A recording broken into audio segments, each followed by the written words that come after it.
South Raidak রেঞ্জের বড়সড় সাফল্যে উদ্ধার 20 লক্ষের মিজোরাম সেগুন। অসম সীমানা পেরিয়ে পশ্চিমবঙ্গে কাঠ পাচারের একটি বড়সড় ছক ভেস্তে দিল সাউথ রায়ডাক রেঞ্জের বনকর্মীরা।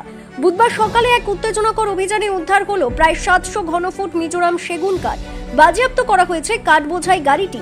উদ্ধার হওয়া এই কাঠের আনুমানিক বাজার মূল্য 20 লক্ষ টাকা। বন দপ্তর সূত্রে জানা গিয়েছে, বুধবার সকালে সাউথ রায়ডাক রেঞ্জের রেঞ্জ অফিসার প্রভাত কুমার বর্মনের নেতৃত্বে বনকর্মীদের একটি দল গোপন সূত্রের খবরের ভিত্তিতে অভিযানে নামে। খবর ছিল অসম সীমানা পেরিয়ে একটি সেগুন কাঠবোঝাই গাড়ি এ রাজ্যে প্রবেশ করেছে। সেই মতো বনকর্মীরা 27 নম্বর জাতীয় সড়কের চেপানি এলাকায় ওত পেতে বসে থাকেন। সন্দেহভাজন গাড়িটিকে দেখতে পেয়ে সেটিকে আটকানোর চেষ্টা করা হলে পাচারকারীরা গাড়ির গতি বাড়িয়ে ফিল্মি কায়দায় পালিয়ে যাওয়ার চেষ্টা করে। বনকর্মীরাও পিছু ছাড়েননি। বেশ কিছু দূর ধাওয়া করার পর অবশেষে বেগতিক বুঝে চালক ও পাচারকারীরা গাড়িটি রাস্তার মাঝেই ফেলে রেখে চম্পট দেয়। বনকর্মীরা গাড়িটি উদ্ধার করে তল্লাশি চালাতেই গাড়ি থেকে উদ্ধার হয় বিপুল পরিমাণ অবৈধ মিজোরাম সেগুন কাঠ।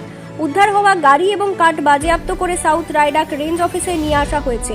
এই আন্তঃরাজ্য পাচার চক্র আরও কেউ সক্রিয় রয়েছে কিনা তার তদন্ত শুরু করেছে বন দপ্তর। নিমাই চাঁদের রিপোর্ট, BCN বাংলা।